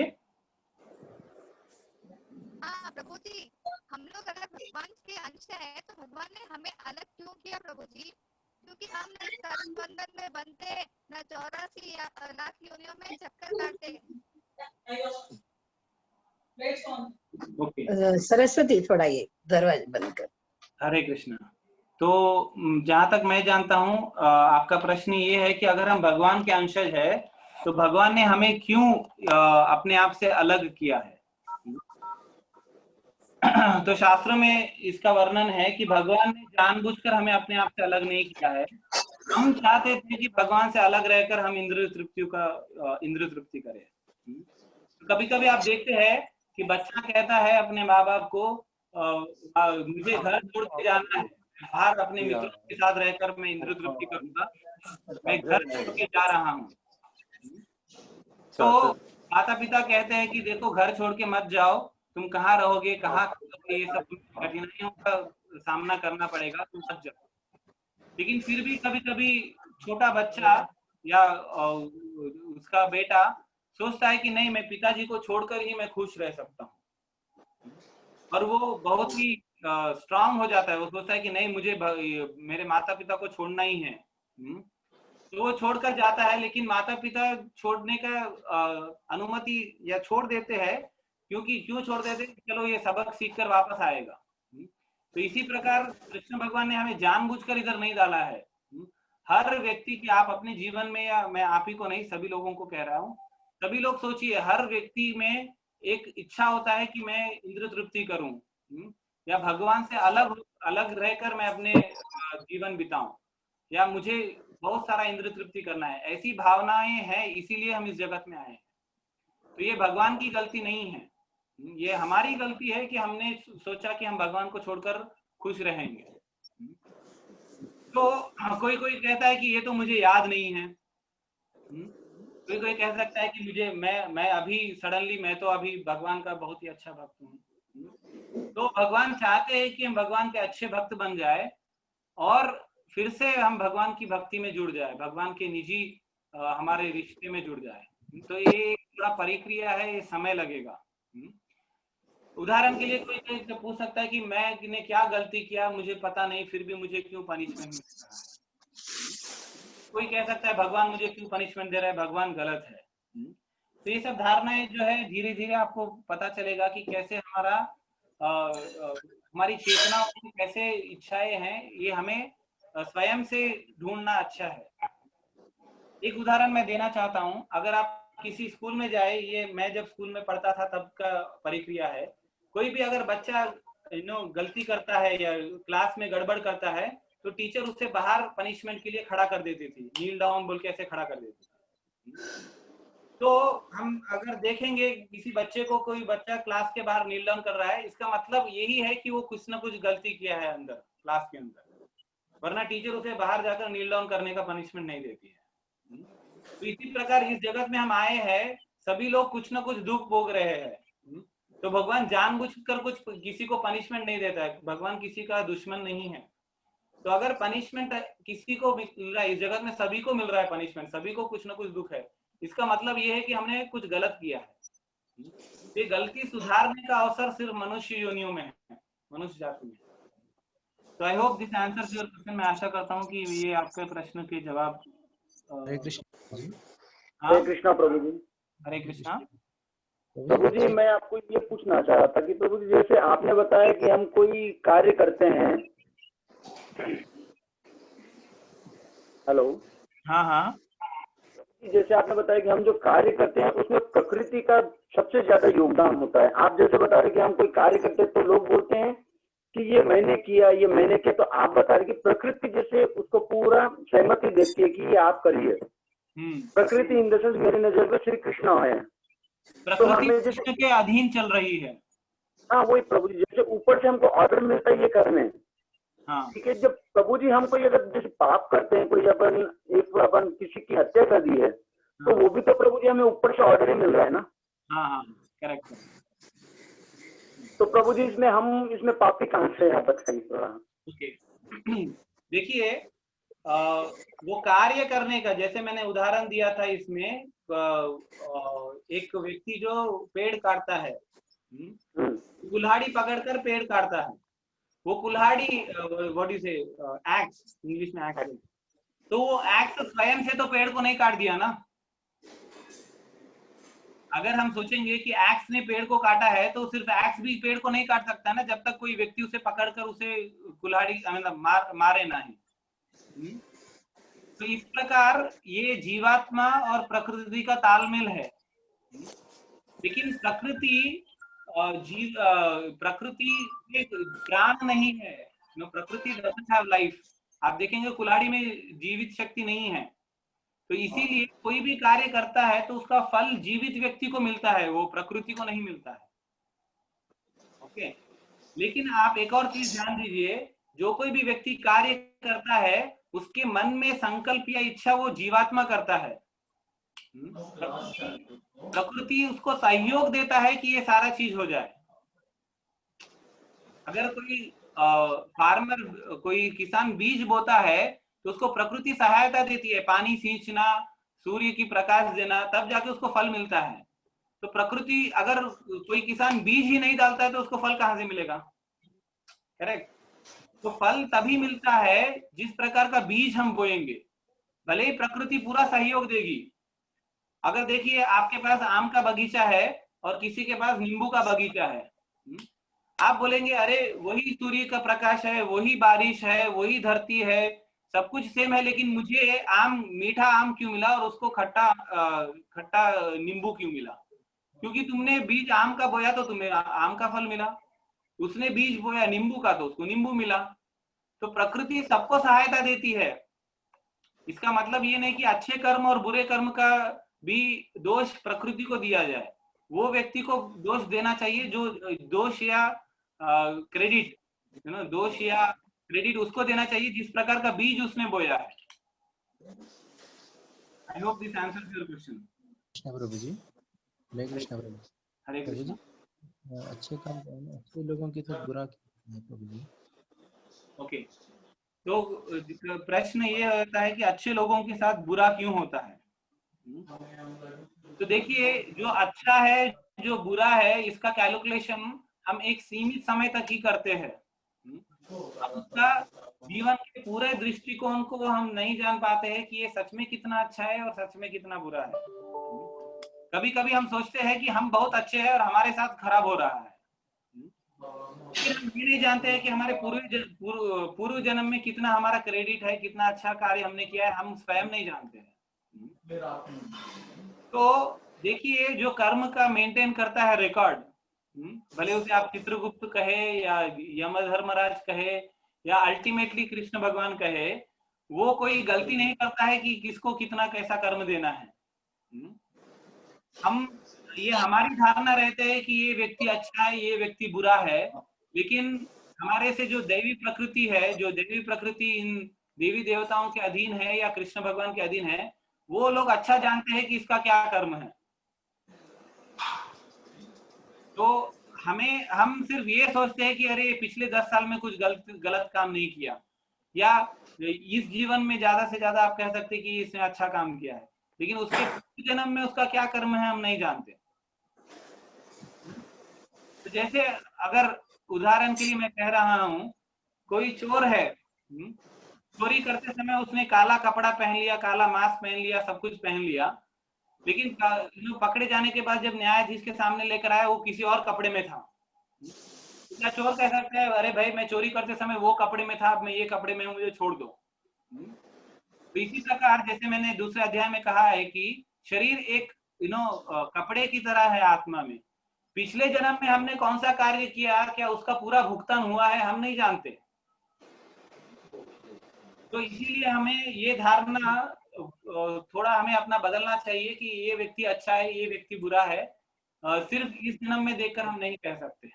इसके लिए बहुत ध्यानपूर्वक हमें समझना चाहिए कि कर्म कैसे कार्य करता है। इस जन्म में किया हुआ कर्म का फल हमें अगले जन्म में भी मिल सकता है। गुरुदेव जय श्री कृष्ण, मैं विशाल बोल रहा हूँ मुंबई से। एक छोटा सा प्रश्न आपसे पूछना था कि आपने भी ये 3rd अध्याय के बारे में, पूरा कर्मयोग के बारे में बड़ा डिटेल में बताया, बहुत अच्छा लगा है। तो क्या इसमें भक्ति का स्थान नहीं है? मैं आज कर्म योग करते हुए ईश्वर की प्राप्ति की आप बात कर रहे हैं, तो क्या मैं कर्म करते हुए भक्ति या हरे कृष्ण का जाप करूं तो क्या वो अलाउड नहीं है? That is what we want everyone to do. कर्म योग करो और जो कुछ भी आपका फल है वो कृष्ण भगवान को अर्पण करो। यही हम चाहते हैं कि सभी व्यक्ति, सारे विश्व के व्यक्ति कम से कम ये कार्य करे और उसका फल कृष्ण भगवान को अर्पण करे और ये सोचे कि कृष्ण भगवान हमारे शुभ चिंतक है। तो ये 5वें अध्याय में भी हम बताएंगे। लेकिन ये कर्म करना भी ऐसा नहीं कि जो कुछ भी कार्य हम करना चाहे हम करें। उदाहरण के लिए मैं दे रहा हूं, कोई व्यक्ति मेहनती है और सपोज वो सिंपल लेबर है, वो मेहनत से पैसा कमा रहा है और उस पैसों से कुछ ना कुछ कृष्ण भगवान को अर्पण कर रहा है या कृष्ण भगवान की भक्ति कर रहा है, वो बहुत अच्छा है। लेकिन अगर कोई व्यक्ति सोचता है कि मैं कर्म करूंगा और उसका फल कृष्ण भगवान को दूंगा तो मेरे पाप चले जाएंगे, तो let me start liquor shop, या मैं ड्रग्स का डीलिंग करूंगा और उससे जो धन आएगा वो मैं कृष्ण भगवान के मंदिर में डाल दूंगा तो मेरे पाप चले जाएंगे। ऐसा गलत है। कृष्ण भगवान को हम अपना कर्म फल दे देंगे सोचकर हम पाप करते रहें, ये उसे कर्मयोग नहीं कहते हैं। कर्मयोग उसे कहते हैं जो नियत कर्म है, आपके गुण और आपके प्रकृति के अनुसार जो आप कार्य कर सकते हैं उसे सत्य और निष्ठा पूर्वक होकर उसका जब फल आएगा तब आप कृष्ण भगवान को देंगे, वो कृष्ण भक्ति होता है। ठीक है विशाल जी? बहुत सुंदर, बहुत सुंदर, धन्यवाद गुरुदेव। हरे कृष्णा प्रभु जी। हाँ पूछिए प्रभु जी। मैं पूछ रहा था ये जिस तरह श्री कृष्ण जी ने उपदेश दिया था महाभारत में अर्जुन को। हेलो। हाँ बोलिए। प्रभु जी, जिस तरह कृष्ण जी ने उपदेश दिया अर्जुन को, उस टाइम पे श्री कृष्ण जी ने जब उपदेश दे रहे थे काल चक्र को उन्होंने रोक दिया था। थोड़ा साउंड डिस्टर्ब हो रहा है। हाँ प्रभु जी, मैं बोल रहा था जिस टाइम पे उन्होंने उपदेश दिया काल चक्र कृष्ण जी ने रोक दिया था। काल चक्र का? काल चक्र कृष्ण जी ने रोक दिया था समय को। ओके, समय को रोक दिया था। ओके हाँ, तो प्रभु जी कृष्ण जी ने उपदेश दिया अर्जुन को और अर्जुन ने ही सुनी भागवत, सॉरी ये गीता जी। तो प्रभु जी ये 3rd पर्सन जो मीन्स गीता लिखी किसने और किसने बताई? Okay fine. तो देखिए, पहले तो ये हमें ये नहीं है कि कृष्ण भगवान ने समय को रोक दिया था भगवत गीता का उपदेश देते समय, लेकिन युद्ध कुछ देर के लिए रुक गया था लेकिन समय नहीं रुका था। सारे योद्धा लोग आ गए थे, कौरव लोग, पांडव लोग, सारे योद्धा लोग आ गए थे, युद्ध करने की पूरी तैयारी हो चुकी थी, युद्ध बस स्टार्ट होने वाला था, लेकिन सभी लोगों ने युद्ध रोक दिया क्योंकि वो देखना चाहते थे कि अर्जुन और कृष्ण के बीच में क्या चल रहा है। सभी लोग दूर से देख रहे थे कि अर्जुन का गांडीवा गिर गया है, अभी कृष्ण अर्जुन को उपदेश दे रहे हैं, लेकिन सभी लोग देख रहे थे लेकिन समय रुका नहीं था, समय चल रहा था।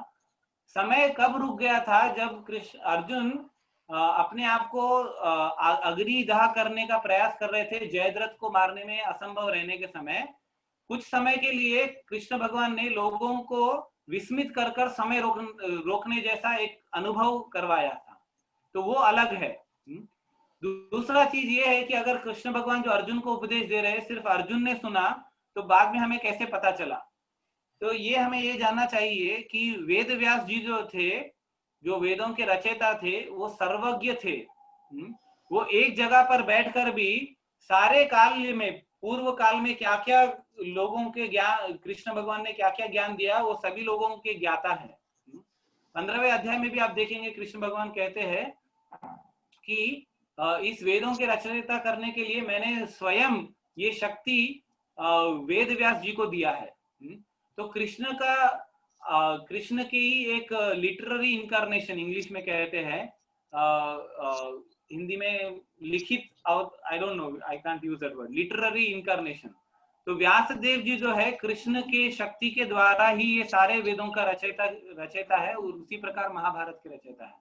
तो वो सर्वज्ञ व्यक्ति है, उनको हर चीज को डायरेक्टली सुनने की भी जरूरत नहीं होती है। आप देखेंगे वाल्मीकि रामायण में भी वाल्मीकि जी पूरी तरीके से सब कुछ, राम भगवान क्या क्या कर रहे थे उनके पीछे कैमरा लेकर नहीं घूम रहे थे कि राम ने अभी ये कहा, ये भी ये कहा। उनके सर्वज्ञ की कैपेसिटी, उनकी योग्यता के कारण उन्होंने सब जान गए कि राम के कार्य क्या क्या है, और उन्होंने दर्शाया लाइक दैट। तो ये शक्ति सिर्फ व्यास देव जी में थी। ओके, हरे हरे कृष्ण। हरे कृष्णा प्रभु जी। मेरा क्वेश्चन ये था प्रभु जी कि अगर कोई व्यक्ति से भूल से में कुछ पाप या कुछ दुष्कर्म हो जाए और उसे बाद में ज्ञात हो कि हाँ मुझसे ये भूल हो गई या दुष्कर्म हो गई, तो उसका जो पाप मिलना चाहिए भगवान किस प्रकार से देंगे? Okay, fine. तो ये मैं क्वेश्चन समझाऊं, उसको मैं दो तरीके से जवाब दूंगा। जो व्यक्ति ज्ञात होकर दुष्कर्म करता है और जो व्यक्ति अज्ञात होकर दुष्कर्म करता है, उन दोनों के लिए रिएक्शन अलग अलग है। उदाहरण के लिए, अगर आप रास्ते पे जा रहे हैं और उधर लिखा है कि इधर टॉयलेट करना मना है, urinating here is an offence, अगर ऐसा लिखा है, लेकिन फिर भी उसको उस जगह को कोई व्यक्ति गंदा कर रहा है, तो पुलिस आकर पकड़ लेगा, बोले तुम ये पढ़ नहीं सकते हो क्या? तो अगर वो व्यक्ति सच में अनपढ़ है, वो बोलेगा देखो भाई मैं अनपढ़ हूँ, मुझे कुछ भी पढ़ना नहीं आता है, तो पुलिस उसको 2-4 डंडा मारकर बोलती है कि इधर मत करना, जाओ।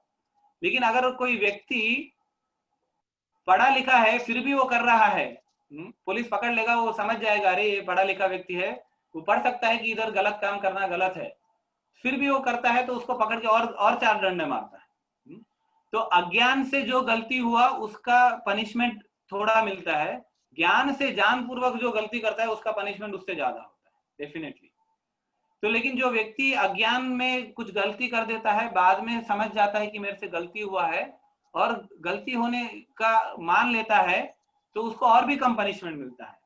जैसे अगर कोई व्यक्ति कुछ गलती कर दिया, पुलिस ने पकड़ लिया, उसने मान लिया देखो भाई मेरे से गलती हो गया, आप मुझे मेरा पनिशमेंट कम कर दो प्लीज, अगर वो गिड़गिड़ा के पुलिस को मांग लेता है कि नहीं भाई मेरे से गलती हो गई छोड़ दो, तो पुलिस उसका 6 महीने का जेल 4 महीना भी कर सकता है, वो पुलिस के हाथ में है।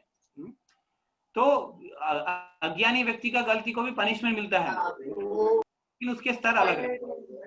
किसी का प्रश्न है कि प्रकृति के 3 गुण कौन से है, तो 3 गुणों के बारे में विस्तृत चर्चा हमें 14वें अध्याय और 17वें अध्याय में मिलेगा, लेकिन 3 गुण ये होता है सत्व गुण, रजोगुण और तमोगुण। इसका एक एक प्रभाव एक एक काल और एक एक समय से होता है। सत्व गुण मतलब जो व्यक्ति अच्छे अच्छे कार्य में लगा रहता है, वो सत्वगुणी प्रभावी व्यक्ति रहता है। रजोगुण व्यक्ति वो होता है जो इंद्र तृप्ति में गाढ़ रूप से लगा रहता है और धन को एकत्र करने में आसक्त रहता है, वो रजोगुणी व्यक्ति रहता है। और तमोगुण तीसरा है मोड ऑफ इग्नोरेंस, तमोगुण व्यक्ति सिर्फ पाप में लगा रहता है, उसको ये भी नहीं जानता है कि वो कहाँ है। जब आप देखेंगे कोई व्यक्ति पूरा ड्रग रहता है तो वो खुद को समझ में नहीं आता है कि वो क्या कर रहा है, वो लोट-पोट होकर कहीं कहीं घूमते रहता है, तो उसे तमोगुण कहते हैं। तो 3 गुण होते हैं, सत्वगुण, रजोगुण और तमोगुण। इसके बारे में पूरी चर्चा हमें 14th और 17th चैप्टर में मिलेगा। हरे कृष्णा प्रभु जी।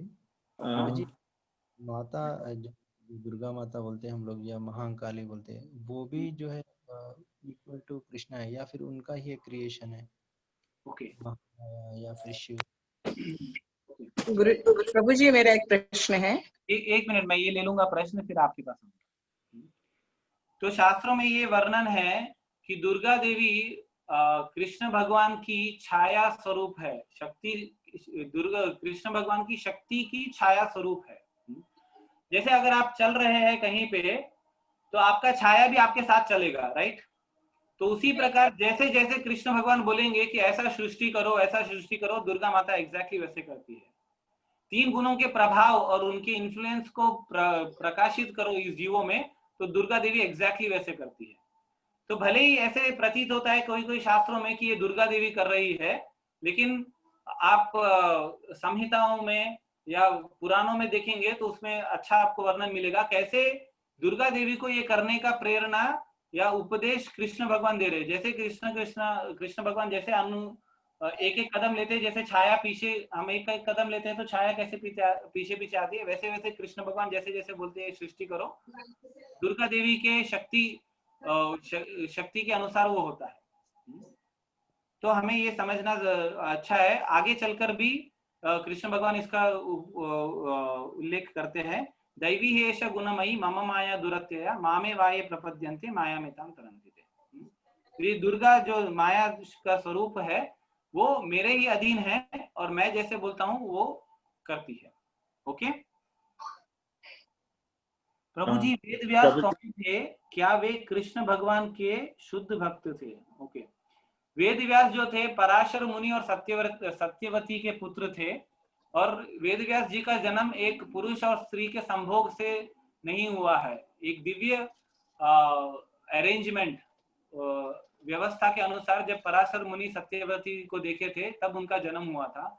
और जैसे ही जन्म लेने के बाद सत्यवती जी ने वेद व्यास जी को नीचे रखा था, नीचे रखते ही एक वेल ग्रोन अप पुरुष की तरह वेद व्यास जी प्रकाशमान हुए। और उन्होंने पराशर मुनि को भी ये आकाशवाणी हुई थी कि ये जो तुम्हारा पुत्र होगा सारे वेदों के ज्ञाता रहेंगे, इसीलिए उनको, भले ही उनका नाम व्यास है, उनको वेद व्यास कहते हैं क्योंकि उनको पूरा वेदों का ज्ञान है। तो वेद व्यास जी सत्यवती और पराशर मुनि के पुत्र थे और कृष्ण भगवान के शुद्ध भक्त ने, वो कृष्ण भगवान के एक अवतार स्वरूप भी माने जाते हैं। ओके, हरे कृष्ण प्रभु जी। हाँ पूछिए। हरे कृष्ण। कि कृष्ण जी देवकी माता के गर्भ से उत्पन्न हुए थे या फिर प्रकट हुए थे प्रभु जी? ओके, देखिए ये हिंदी का जो वर्ड है जन्म लिए थे, उसको एक्चुअली हमें कहना चाहिए कि अवतरित हुए थे। संस्कृत में अवतरण का वर्णन किया गया है। तो आप देखेंगे कि जब भी कोई बालक जन्म लेता है तो लगभग वो 9 महीने तक गर्भ में स्थित रहता है। 9 महीने के बाद 260 डेज या 270 डेज के बाद में वो बालक जन्म लेता है। लेकिन कृष्ण भगवान ऐसे नहीं थे। आप अगर शास्त्रों को सूक्ष्म रूप से पढ़ेंगे तो ऐसे वर्णन नहीं है कि देवकी 9 महीने तक गर्भवती थी। सिर्फ इतना वर्णन है कि देवकी गर्भवती हुई थी और कंस यह एंटिसिपेट कर रहा था, यह देखना चाहता था कि कैसे कृष्ण भगवान जन्म लेंगे, और सडनली कृष्ण भगवान का जन्म हो गया। तो अगर देवकी के गर्भ में कृष्ण भगवान 9 महीने रहते थे तो क्या कंस कैलकुलेट करके नहीं बैठा रहता था कि आज इसका जन्म होने वाला है या अभी इसका जन्म होने वाला है? कंस सोच रहा था ठीक है जन्म होगा तो देखा जाए, लेकिन कृष्ण भगवान ने सडनली जन्म ले लिया और इसीलिए कंस विस्मित हो गया था कि ये क्या हो गया। तो ऐसा वर्णन किया गया है शास्त्रों में, कृष्ण भगवान सबसे पहले वसुदेव के मन में अपने स्थान को व्यवस्थित किए, उसके बाद वसुदेव के मन से देवकी के मन में स्थान ग्रहण किया, फिर देवकी के मन से देवकी के गर्भ में स्थान लिया, फिर उसके बाद में ये भी वर्णन नहीं है कि देवकी को जन्म देने का जो लेबर रहता है, जो कठिनाई होता है, वो कुछ नहीं हुआ देवकी को, डायरेक्टली कृष्ण भगवान सामने जन्म ले लिए चतुर्भुज रूप में। तो ये फर्क होता है कृष्ण भगवान के जन्म में और साधारण व्यक्ति के जन्म में। ये भी हम आगे चौथे अध्याय में हम वर्णन करने जाएंगे कल। ओके, नितिन बोल रहा हूँ। हाँ बोलिए। मेरा एक क्वेश्चन है कि मैं ये जानना चाह रहा हूँ, जब भगवान श्री कृष्ण गीता का कथन कहा तो इसमें अर्जुन को बोला और साथ में एक और शख्स थे जो विदुर, एंड विदुर के थ्रू उन्हें धृतराष्ट्र को मौका मिला। तो मेरा संजय सॉरी, और उनके थ्रू उन्हें धृतराष्ट्र को सुनने को मिला। तो मेरा ये जानना है कि इन तीनों ने ऐसे क्या कर्म किए थे कि जो उन्हें इस तरह से गीता का ज्ञान मिला? ओके, सर्वप्रथम आप जानेंगे अर्जुन जो थे कृष्ण भगवान के बहुत व्हाट यू से डियरेस्ट फ्रेंड थे और मित्र थे। इसीलिए कृष्ण भगवान भी भगवत गीता में कहते हैं भक्तों सिमी सखा छिते। तुम भक्त भी हो और मेरे सखा भी हो, इसीलिए तुम्हें भगवत गीता का ज्ञान मिल रहा है। संजय को इसीलिए मिला क्योंकि संजय जो थे व्यास देव के शिष्य थे। जैसे मैंने कहा व्यास देव भी एक बहुत ही सिद्ध पुरुष थे, उनको पूरा ज्ञान था। संजय जी व्यास देव जी के व्हाट से डिसाइपल शिष्य थे। तो व्यास देव जी ने उनको ये कृपा प्रदान करके रखा था कि जब कृष्ण भगवान अर्जुन को उपदेश देंगे, तुम ये जाकर धृतराष्ट्र को सुनाना और ये समझाना कि कैसे धृतराष्ट्र ने अपने जीवन में अधर्म का पालन किया है। तो धृतराष्ट्र को ये ज्ञान देने के लिए संजय को ये स्पेशल कृपा व्यास देव जी देते हैं। तो इसीलिए संजय भी कृपा पात्र बन जाते हैं। और ऑफ कोर्स व्यास को तो पूरा ज्ञान होता ही है, इसीलिए संजय कृपा पात्र बनते हैं। और संजय के द्वारा और वो परंपरा में हम सुन रहे हैं, इसलिए हम भी कृपा पात्र बन रहे हैं।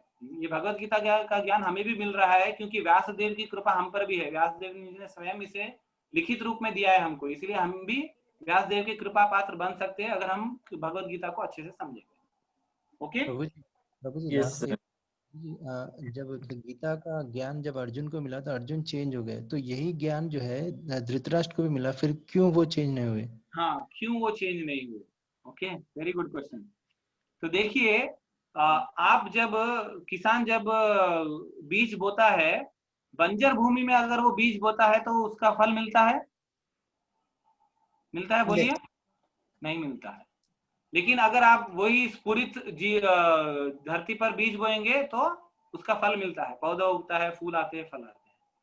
तो इसीलिए धृतराष्ट्र इतना अंधा हो गया था कि राज्य चाहिए, धन चाहिए, राज्य चाहिए, इतना अंधा हो गया था, वो बंजर भूमि बन गया था।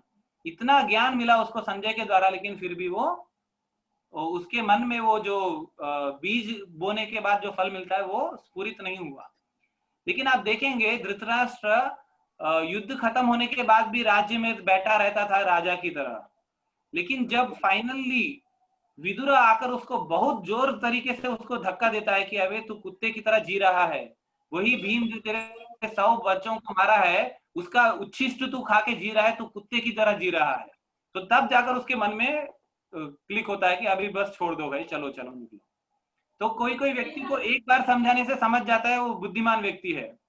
जैसे अर्जुन है, अभी एक बार कृष्ण भगवान ने समझाया, समझ लिया। लेकिन जो व्यक्ति बहुत मुश्किल से समझता है, बहुत कठोरता से उसको मन में बुद्धि जाता है, वो दुर्भाग्य रहता है। लेकिन फिर भी धृतराष्ट्र को ये माना जाता है कि वो सौभाग्य है क्योंकि फाइनली उसको कुछ ना कुछ बुद्धि तो मिला विदुर की कृपा से। तो इसीलिए अच्छा व्यक्ति, फर्स्ट क्लास स्टूडेंट क्या होता है, एक बार सुनने से समझ लेता है। सेकेंड क्लास स्टूडेंट फिर से कितना भी बोलो समझता नहीं है। थर्ड क्लास व्यक्ति तो समझ ही नहीं पाता है। तो धृतराष्ट्र सेकेंड क्लास स्टूडेंट है और अर्जुन फर्स्ट क्लास स्टूडेंट है। ओके गुरुजी। हरे कृष्णा। गुरुजी बोलिए। मैं पूछना चाहती हूँ कि ये जो संजय को दिव्य दृष्टि मिली थी व्यास जी की तरफ से, मैंने कुरुक्षेत्र के में जब अर्जुन ने गीता का उपदेश किया था तो वो देख रहे थे, पर धृतराष्ट्र को भी ये दिव्य दृष्टि मिलने वाली थी ना, मगर उन्होंने कहा क्यों, तो वो पहले से ही जानते थे, क्यों तो उन्होंने अपने बच्चों के पुत्रों के इसमें बहुत अंधे हो गए थे, प्रेम में स्वार्थी वृत्ति के थे और बहुत ही यानी लालची वृत्ति के थे कि वो पूरा राज्य अपने पास लेना चाहते थे। तो वो अपने पुत्रों के प्रेम में या पुत्रों के अच्छाई के लिए वो अंधे हो गए थे। एक्चुअली अंधे ही थे, पर और अंधे के वो अंधे ज्यादा बन गए थे। वो यानी उनका नेचर अंधा हो गया था। तो तब संजय को दिव्य दृष्टि मिली थी। पर धृतराष्ट्र ये भी जानते थे ना कि कौरव, पूरे कौरव, यानी वो उनको मालूम था कि न्याय और अन्याय क्या है। यानी पांडव ये भी कौरव ही है, कौरव ही वंश के है, पर पांडव ये अच्छे हैं और नेक दिल वाले हैं और इनके वजह से कौरवों का नाश होने वाला है, ये धृतराष्ट्र को मालूम था और इसीलिए उन्होंने दिव्य दृष्टि नहीं ली और वो संजय को देकर उसके थ्रू उन्होंने सुन रहे थे। ये क्या सच है? ओके, तो देखिए धृतराष्ट्र इतना अंधा हो चुका था राज्य में। धृतराष्ट्र जानता था कि अगर युद्ध होगा और कृष्ण भगवान पांडवों के साइड में है तो शायद पांडव जीत जाएंगे और मेरे बेटे मर जाएंगे। तो टेम्पररी राजा थे धृतराष्ट्र। तो टेम्पररी राजा होने के नाते वो चाहते थे तो युद्ध रोक सकते थे, कि जी युद्ध हाँ। रोक दो, राज्य को आधा आधा बांट लो, ऐसा चाहते थे तो धृतराष्ट्र बोल सकते थे। लेकिन धृतराष्ट्र के मन में राज्य का इतना मोह था कि अगर मैं युद्ध जी रोककर आधा आधा बंटवारा कर दूंगा तो मेरे अंडर में सिर्फ आधा राज्य रहेगा। जी हाँ। तो मेरे अंडर में धृतराष्ट्र फर्स्ट ये सोच रहा था कि मेरे अंडर में पूरा राज्य रहना चाहिए, भले ही मेरे पुत्र मर भी जाए चलेगा, लेकिन मेरे अंडर में पूरा राज्य रहना चाहिए। तो पुत्रों के मोह से ज्यादा मोह धृतराष्ट्र को राष्ट्र से था, तो इसीलिए उसको धृतराष्ट्र कहा गया है।